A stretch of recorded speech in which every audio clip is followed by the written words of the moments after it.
ಸನ್ಮಾನ್ಯ ಅಧ್ಯಕ್ಷರೇ, ಸನ್ಮಾನ್ಯ ಮಹಿಳಾ ಮತ್ತು ಮಕ್ಕಳ ಅಭಿವೃದ್ಧಿ ಸಮಿತಿ ಸಚಿವರನ್ನ 913ನೇ ಪ್ರಶ್ನೆ ಕೇಳಲಿಕ್ಕೆ ಬಯಸ್ತೇನೆ. ಮಾನ್ಯ ಸಭಾಧ್ಯಕ್ಷರೇ, ಉತ್ತರವನ್ನು ಒದಗಿಸಲಾಗಿದೆ. ಅಧ್ಯಕ್ಷರೇ, ಇದೊಂದು ಆಘಾತಕಾರಿಯಾದಂತಹ ಒಂದು ಬೆಳವಣಿಗೆ. ಈ ಸಮಾಜದಲ್ಲಿ ಏನ್ ಚಿಕ್ಕ ವಯಸ್ಸಲ್ಲೇ ಮಕ್ಕಳು ಬಾಲಗರ್ಭಿಣಿಯರಾಗ್ತಾ ಇರ್ತಕ್ಕಂಥದ್ದು, ಅತ್ಯಾಚಾರ ಆಗ್ತಾ ಇರ್ತಕ್ಕಂಥದ್ದು ಸಮಾಜದಲ್ಲಿ ತುಂಬಾ ಒಂದು ಕೆಟ್ಟ ಪರಿಸ್ಥಿತಿಗೆ ಹೋಗ್ತಾ ಇದೆ. ಚಿಕ್ಕ ವಯಸ್ಸಿನಲ್ಲೇ ಮಕ್ಕಳು ಏನು ಹೈಸ್ಕೂಲ್ ಹಂತದಲ್ಲೇ ಮಕ್ಕಳು ಪ್ರೇಮ ವಿವಾಹ ಇದೆಲ್ಲದಕ್ಕೂ ಕೂಡ ಒಳಗಾಗಿ, ಮತ್ತೆ ಈ ಸೈಬರ್ ಇಂದ ಏನು ಈ ಸೋಷಿಯಲ್ ಮೀಡಿಯಾ ಇದೆಲ್ಲದರಿಂದ ಒಂದು ಇದಕ್ಕೆ ಪ್ರೇಮಕ್ಕೆ ಒಳಗಾಗಿ ಇವತ್ತು 18 ವರ್ಷದಕ್ಕಿಂತ ಕೆಳಪಟ್ಟಂತ ಹೆಣ್ಮಕ್ಳು ಸುಮಾರು ನಮ್ಮ ಮೇಡಮ್ ಕೊಟ್ಟಿರೋ ವರದಿಲಿ 2022-23ರಲ್ಲಿ 405 ಜನ ಬಾಲ ವಿವಾಹ ಆಗಿದೆ ಅಂತ ಕೊಟ್ಟಿದ್ದಾರೆ. ಮತ್ತೆ 23-24ಕ್ಕೆ 709 ಜನ ಬಾಲ ವಿವಾಹ ಆಗಿದೆ ಅಂತ ಹೇಳಿದ್ದಾರೆ. 24-25ಕ್ಕೆ 685 ಜನ ಮಕ್ಕಳು ಬಾಲ ವಿವಾಹ. ಆದರೆ ನನ್ನ ಹತ್ರ ಇರೋ ಮಾಹಿತಿ ಪ್ರಕಾರ ಇದು 10 ತಿಂಗಳಲ್ಲಿ 26,463 ಜನ ಇವತ್ತು ಏನು ಬಾಲ ಗರ್ಭಿಣಿಯರಾಗಿರ್ತಕ್ಕಂಥ ಮಾಹಿತಿ ಇದೆ. ದಯಮಾಡಿ ಆ ಮಾಹಿತಿನ ತಾವು ಪರಿಶೀಲನೆ ಮಾಡಬೇಕು. ಜೊತೆಗೆ ಜಿಲ್ಲಾವಾರು ಕೂಡ ಇದೆ ನನ್ನ ಹತ್ರ. ಯಾವ್ಯಾವ ಜಿಲ್ಲೆನಲ್ಲಿ ಎಷ್ಟೆಷ್ಟು, ಬಾಗಲಕೋಟೆನಲ್ಲಿ 889 ಜನ ಬಾಲ ಗರ್ಭಿಣಿಯರಾಗಿರ್ತಕ್ಕಂಥದ್ದಿದೆ. ಕೊಪ್ಪಳದಲ್ಲಿ 617 ಜನ ಬಾಲ ಗರ್ಭಿಣಿಯರಾಗಿದ್ದಾರೆ. ಮತ್ತೆ ಬಳ್ಳಾರಿನಲ್ಲಿ 850 ಜನ ಬಾಲ ಗರ್ಭಿಣಿಯರು. ಬೆಳಗಾವಿಯಲ್ಲಿ 2622. ಈ ತರ ಎಲ್ಲಾ ಜಿಲ್ಲೆನಲ್ಲೂ ಸುಮಾರು 26,000 ಜನ 18 ವರ್ಷಕ್ಕಿಂತ ಕೆಳಪಟ್ಟಂತವರು ಬಾಲ ಗರ್ಭಿಣಿಯರಾಗಿರ್ತಕ್ಕಂಥ ವರದಿ ಇದೆ. ಇದು ಶೋಚನೀಯ. ಸಮಾಜದಲ್ಲಿ ಯಾವ ರೀತಿ ನಾವು ಸಮಾಜದಲ್ಲಿ ಕೊಂಡೊಯ್ತಾ ಇದೀವಿ ಅಂತಕ್ಕಂಥದ್ದು ಗೊತ್ತಾಗ್ತಾ ಇಲ್ಲ. ಇದಕ್ಕೆ 3 ಇಲಾಖೆಗಳು ಕೂಡ ಒಂದಾಗಬೇಕು. ನಮ್ಮ ದಿನೇಶ್ ಗುಂಡೂರಾವ್ ಅವರು ಮತ್ತೆ ಮತ್ತೆ ಮಹಿಳಾ ಮತ್ತು ಮಕ್ಕಳ ಕಲ್ಯಾಣ ಇಲಾಖೆ ಮತ್ತೆ ಪೊಲೀಸ್ ಇಲಾಖೆ 3 ಆಗಿ ಶಿಕ್ಷಣ ಇಲಾಖೆನೂ ಕೂಡ ಒಳಗೊಂಡು ಇವತ್ತು ಏನು ಪ್ರೌಢ ಶಿಕ್ಷಣದಲ್ಲಿ ಒಂದು ನಾವು ಇದನ್ನ ಏನು ಅಲ್ಲಿ ಒಂದು ಇದನ್ನು ಕೂಡ ಒಂದು ಪಾಠವನ್ನ ತರಬೇಕಾಗ್ತದೆ. ಅದನ್ನು ದಯಮಾಡಿ ತಂದ್ರೆ ಒಳ್ಳೇದು ಅಂತಕ್ಕಂಥದ್ದನ್ನ ಹೇಳಲಿಕ್ಕೆ ಬಯಸ್ತೇನೆ. ಮತ್ತೆ ಈ ಸೈಬರ್ ಕ್ರೈಮ್ ಇದರಲ್ಲಿ ಅವರು ಇದನ್ನ ತಡೆಗಟ್ಟಲಿಕ್ಕೆ ಏನೇನ್ ಮಾಡಬೇಕು, ಈ ಸೋಷಿಯಲ್ ಮೀಡಿಯಾ ಇರ್ಬೋದು, ಫೇಸ್ಬುಕ್, ಟ್ವಿಟರ್, ಇದರಲ್ಲೆಲ್ಲ ಕೂಡ ಆಡ್ಸ್ ಆಟೋಮೆಟಿಕ್ ಆಗಿ ಇವ್ರು ಏನಾದ್ರು ಬೇರೆ ನೋಡ್ತಾ ಇದ್ರು ಕೂಡ ಈ ತರ ಸೆಕ್ಸುವಲ್ ಆಡ್ಸ್ ಬರ್ತಾ ಇರ್ತಕ್ಕಂಥದ್ದನ್ನೆಲ್ಲ ನೋಡಿ ಮಕ್ಕಳು ಇದರಿಂದ ಸಾಕಷ್ಟು ದುಷ್ಪರಿಣಾಮಕ್ಕೆ ಒಳಗಾಗ್ತಾ ಇದ್ದಾರೆ. ಇದೆಲ್ಲದನ್ನು ಕೂಡ ಕಡಿವಾಣ ಹಾಕಬೇಕು. ಮತ್ತೆ ಇವತ್ತು ಏನು ರಾಜ್ಯದಲ್ಲಿ 4 ತಿಂಗಳಲ್ಲಿ 979 ಬಾಲಕಿಯರ ಮೇಲೆ ಅತ್ಯಾಚಾರ ಆಗಿದೆ. ಅಧ್ಯಕ್ಷ, ದಯಮಾಡಿ ಇದೆಲ್ಲದನ್ನು ಕೂಡ ಕಡಿವಾಣ ಹಾಕಬೇಕು. ಇದೆಲ್ಲಿಗೆ ಪರಿಸ್ಥಿತಿ ಹೋಗ್ತದೆ ಅಂತಕ್ಕಂಥದ್ದು ನಮಗೆ ಗೊತ್ತಾಗ್ತಾ ಇಲ್ಲ. ಮಕ್ಕಳ ಮೇಲೆ ಸಾಕಷ್ಟು ದುಷ್ಪರಿಣಾಮ ಬೀರ್ತಾ ಇದೆ. ಅದ್ರ ಜೊತೆನಲ್ಲಿ ಇವತ್ತು ಕೆಲವು ಮೂಢನಂಬಿಕೆಗಳು ಮತ್ತೆ ಕೆಲವು ಸಮಾಜದಲ್ಲಿ ಕಾಡುಗೊಲ್ಲ ಸಮಾಜದಲ್ಲಿ ಎಲ್ಲ ಅಲ್ಲಿ ಮೊದಲಿಂದ ಅದು ಇರ್ತಕ್ಕಂಥದ್ದೆಲ್ಲ ಇದೆ. ಅದು ಈಗ ಸ್ವಲ್ಪ ಕಡಿಮೆ ಆಗ್ತಾ ಇದೆ. ಜುಡಿಷಿಯಲ್ ಕೂಡ ಇದ್ರ ಜೊತೆಲಿ ಅವೇರ್ನೆಸ್ ಅನ್ನ ಕೊಡ್ತಾ ಇರ್ತಕ್ಕಂಥದ್ದು ನಾವೆಲ್ಲ ಕೂಡ ನೋಡ್ತಾ ಇದೀವಿ. ಅದರಿಂದ ದಯಮಾಡಿ ನಾನು ಸಚಿವರಲ್ಲಿ ಮನವಿ ಮಾಡ್ಕೊಳ್ಳೋದು, ಈ ಒಂದು ಬೆಳವಣಿಗೆ ಆಘಾತಕಾರಿಯಾಗಿದೆ. ಇವತ್ತು ಸೊಸೈಟಿನಲ್ಲಿ ಇದನ್ನ ಕಡಿವಾಣ ಹಾಕ್ಲಿಕ್ಕೆ ಏನೇನು ಕ್ರಮಗಳು ತಗೋತೀರೋ ದಯಮಾಡಿ ಇದನ್ನ ವಿವರಿಸಬೇಕು ಅಂತ ಒತ್ತಾಯ ಮಾಡ್ತೀವಿ.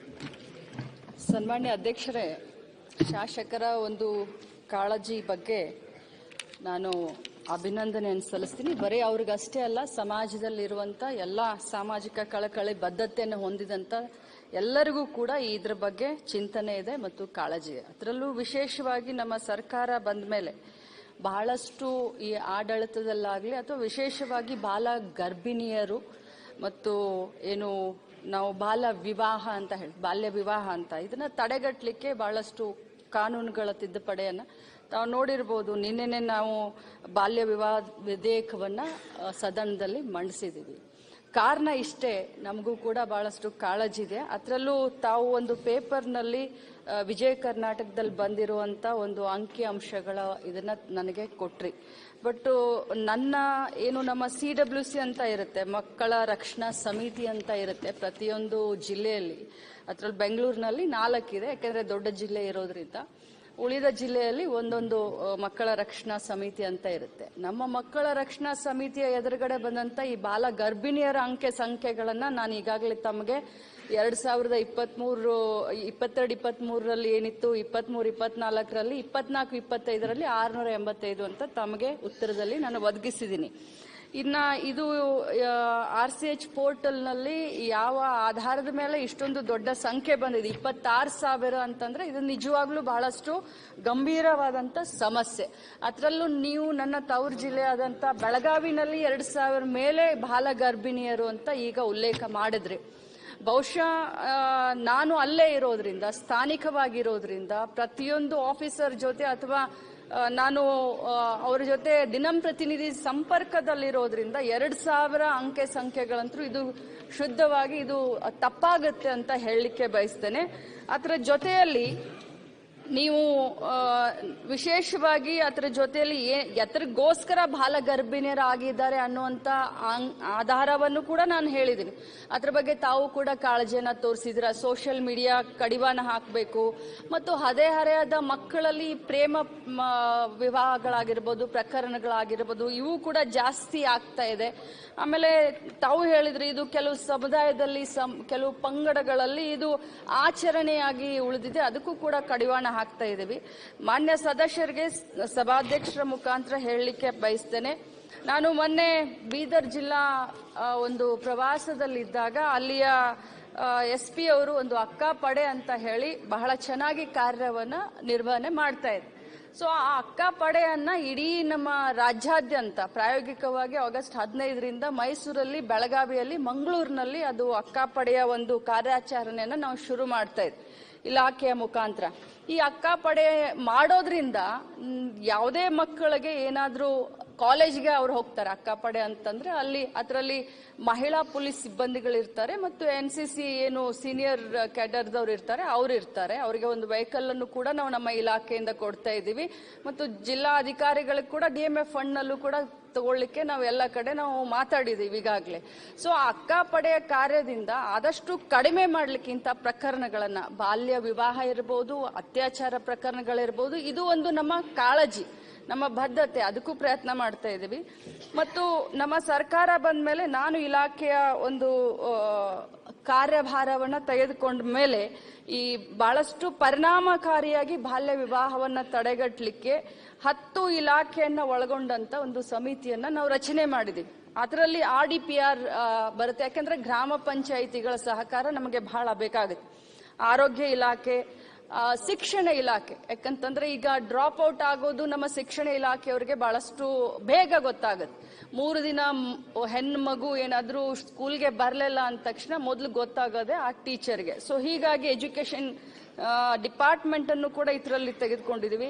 ಅದೇ ಪ್ರಕಾರ ಹೋಮ್ ಡಿಪಾರ್ಟ್ಮೆಂಟು ಮತ್ತು ಸಮಾಜ ಕಲ್ಯಾಣ ಇಲಾಖೆ, ಕಂದಾಯ ಇಲಾಖೆ, ಪರಿಶಿಷ್ಟ ಜಾತಿ ಪರಿಶಿಷ್ಟ ಪಂಗಡ ಕಲ್ಯಾಣ ಇಲಾಖೆ, BCM, ಮೈನಾರಿಟಿ, ಪದವಿ ಪೂರ್ವ ಶಿಕ್ಷಣ, ಈ ಎಲ್ಲ 10 ಇಲಾಖೆಗಳನ್ನ ಒಳಗೊಂಡಂತವರಿಗೆ ನಾವು ಇದರ ಒಂದು ಜವಾಬ್ದಾರಿ ಅಂದ್ರೆ ಬಾಲ್ಯ ವಿವಾಹ ತಡೆಗಟ್ಟಲಿಕ್ಕೆ ಇವ್ರನ್ನೆಲ್ಲರನ್ನೂ ಕೂಡ ಒಳಗೊಂಡಂತ ಸಮಿತಿಗಳನ್ನ ಗ್ರಾಮ ಪಂಚಾಯಿತಿ ಮಟ್ಟದಿಂದ ಜಿಲ್ಲಾ ಆಡಳಿತವರೆಗೂ ವಿಸ್ತರಣೆಯನ್ನ ಮಾಡಿದೀವಿ.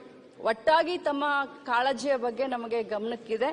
ಈ ಅತ್ಯಾಚಾರದ ಬಗ್ಗೆ ಕೂಡ ನಮಗೆ ನೀವು ಹೇಳಿದಿರಾ. ಇದಕ್ಕೆ ಏನ್ ಆಗ್ಬೇಕು, ಇದಕ್ಕೆ ನಾವು ಎಜುಕೇಟ್ ಮಾಡ್ಬೇಕಷ್ಟೇ. ಸಮಾಜದಲ್ಲಿ ಇರುವಂತ ಇದೊಂದು ದೊಡ್ಡ ಪಿಡುಗು, ಇದನ್ನ ನೀವಾಗ್ಲಿ ನಾವಾಗ್ಲಿ ಬೇರು ಮಟ್ಟದಿಂದ ಕಿತ್ತೊಗಿಬೇಕನ್ನೋದೇ ನಮ್ಮೆಲ್ಲರ ಒಂದು ಆಶಯ. ಇದು ಬಹಳಷ್ಟು ಅಸಹ್ಯನೂ ಅನ್ಸುತ್ತೆ, ಈ ಬಗ್ಗೆ ಮಾತನಾಡ್ಲಿಕ್ಕೆ ಬಹಳಷ್ಟು ನಮಗೆ ರಕ್ತನೂ ಕುದಿಯುತ್ತೆ. ಯಾವ ರೀತಿಯಿಂದ ಇದನ್ನ ತಡೆಗಟ್ಟಲಿಕ್ಕೆ ಏನೆಲ್ಲ, ಯಾವುದೇ ಸರ್ಕಾರ ಬರಲಿ, ಏನೆಲ್ಲ ಕಾನೂನುಗಳನ್ನ ತೆಗೆದುಕೊಂಡು ಬರ್ತೀವಿ, ಎಷ್ಟೆಲ್ಲ ಕಠಿಣ ಶಿಕ್ಷೆಯನ್ನ ಕೊಡೋಕೆ ಇದನ್ನ ಮಾಡ್ತೀವಿ, ಇದಕ್ಕೆ ಯಾರು ಕೂಡ ಸಪೋರ್ಟ್ ಮಾಡೋಕೆ ಸಾಧ್ಯ ಇಲ್ಲ. ಬಹಳಷ್ಟು ನನ್ನ ಇಲಾಖೆಯಲ್ಲಿ 1098 ಅಂತ ಒಂದು ಹೆಲ್ಪ್ ಲೈನ್ ಕೂಡ ನಾವು ಮಾಡಿದೀವಿ. ಈ ರೀತಿ ಏನಾದ್ರೂ ತೊಂದರೆ ಇದ್ರೆ, ಯಾಕಂದ್ರೆ ಬಹಳಷ್ಟು ಹುಡುಗಿಯರನ್ನ ಚಿಡಾಯಿಸ್ತಾ ಇರ್ತಾರೆ ಹುಡುಗರು, ಬಹಳಷ್ಟು ಹುಡುಗರು ಹೋಗಿ ಅವ್ರ ಮನೆಗೆ ಹೋಗಿ ಧಮಕಿ ಕೊಟ್ಟು ಬರ್ತಿರ್ತಾರೆ. ಆ ರೀತಿ ಏನಾದ್ರೂ ಇದ್ರೆ 1098ಗೆ ತತ್ಕ್ಷಣ ಆ ಹುಡುಗಿ ನಮ್ಮ ಹೆಲ್ಪ್ ಲೈನ್ಗೆ ಫೋನ್ ಮಾಡಿದ್ರೆ 24 hours ನಮ್ಮ ಹೆಲ್ಪ್ ಲೈನ್ ಸಹಾಯಕ್ಕೆ ನಾವು ನಿಲ್ತೀವಿ. ಇದನ್ನ ತಡೆಗಟ್ಟಲಿಕ್ಕೆ ಎಲ್ಲರೂ ಸೇರ್ಕೊಂಡು ಪ್ರಯತ್ನ ಮಾಡೋಣ ಅಂತ ನಾನು ಮಾನ್ಯ ಸದಸ್ಯರಿಗೆ ಹೇಳಿ. ಸನ್ಮಾನ್ಯ ಅಧ್ಯಕ್ಷರೇ, ಇದೇನಾಗುತ್ತೆ, ಮಕ್ಕಳ ವಿಚಾರ ಆಗಿರೋದ್ರಿಂದ ಕೆಲವರು ಪೇರೆಂಟ್ಸು ಇದನ್ನ ಗಮನಕ್ಕೆ ತಂದಿರಲ್ಲ. ಆದ್ರಿಂದ ಇಷ್ಟು ನಿಮ್ಗೆ ಇಲಾಖೆಗೆ ಬಂದಿರೋ ಮಾಹಿತಿ ಮೇಲೆ ನೀವೇ ವರದಿ ಕೊಟ್ಟಿರ್ತೀರಾ. ಇದೇನಾಗುತ್ತೆ, ಚಿಕ್ಕ ಮಕ್ಕಳಾಗಿರೋದ್ರಿಂದ ಅವ್ರ ಭವಿಷ್ಯದ ದೃಷ್ಟಿಯಿಂದ ಅವ್ರು ಇಷ್ಟೊಂದು ಮಾಹಿತಿ ಕೊಟ್ಟಿರಲಿಲ್ಲ. ದಯಮಾಡಿ ನನ್ನ ಕ್ಷೇತ್ರದಲ್ಲೇ ನಿಮ್ಗೆ ಹೇಳ್ತೀನಿ, 9ನೇ ಕ್ಲಾಸ್ ಮಗು ಒಂದು ಸ್ಕೂಲಲ್ಲಿ ಅದು ಡ್ರೈವರ್ ಯಾರೋ ಒಂದು ಈ ತರ ಮಿಸ್ಬಿಹೇವ್ ಮಾಡಿ ಡೆಲಿವರಿನೂ ಕೂಡ ಆಯ್ತು ಮೊನ್ನೆ, ಈಗ 3 ತಿಂಗಳಿಂದ. ದಯಮಾಡಿ ಡೆಲಿವರಿಯಾಗಿ ಮಗು ಇವರು ಇದರಲ್ಲಿ ನಿರಾಶ್ರಿತ ಕೇಂದ್ರದಲ್ಲಿದ್ದಾರೆ. ದಯಮಾಡಿ ಅದಕ್ಕೋಸ್ಕರ ಕಾಳಜಿಯಿಂದ ಹೇಳ್ತಾ ಇದ್ದೀನಿ. ಇದಕ್ಕೆ ಸೈಬರ್ ಪೊಲೀಸ್ ಇಲಾಖೆ, ಆರೋಗ್ಯ ಇಲಾಖೆ, ತಾವು ಮತ್ತೆ ಸೈಬರ್ ಕ್ರೈಮ್ ದಯಮಾಡಿ ಇದೆಲ್ಲ ಸೋಷಿಯಲ್ ಮೀಡಿಯಾ ಸ್ವಲ್ಪ ನೀವು ಕಡಿವಾಣ ಆಗ್ತಾ ಇದ್ರಲ್ಲಿ ಬರ್ತಕ್ಕಂತ ಅದಲ್ಲ ಸರ್, ಇದು ಸೂಕ್ಷ್ಮವಾದ ವಿಚಾರ. ಇಲ್ಲಾಂದ್ರೆ ತುಂಬಾ ಮಕ್ಕಳ ಭವಿಷ್ಯನೇ ಹಾಳಾಗೋಗುತ್ತೆ. ಇನ್ ಜೀವನ ಅವರು ಏನು ಮಾಡಕ್ಕಾಗಲ್ಲ. ಅವ್ರ ತಂದೆ ತಾಯಿನೂ ಕೈ ಬಿಡ್ತಾರೆ, ಈ ಕಡೆ ಅವನು ಹಾಳು ಮಾಡಿದವನು ಕೂಡ ಅವನು ಇಟ್ಕೊಳ್ಳಲ್ಲ. ಆ ಮಗು ಬೀದಿ ಪಾಲಾಗ್ತದೆ. ಅದರಿಂದ ದಯಮಾಡಿ ಇದನ್ನ ಸೂಕ್ಷ್ಮವಾಗಿ ತಾವು ಗಮನಕ್ಕೆ ತಗೊಂಡು ನಿಮ್ಮ ಇಲಾಖೆಯವರು ಎಲ್ಲಾ ಇಲಾಖೆಯನ್ನು ಸೇರಿ ಸೋಷಿಯಲ್ ಸಮಾಜ ಕಲ್ಯಾಣ ಒಂದು ಅವೇರ್ನೆಸ್ ತನ್ನಿ. Ravikumar B N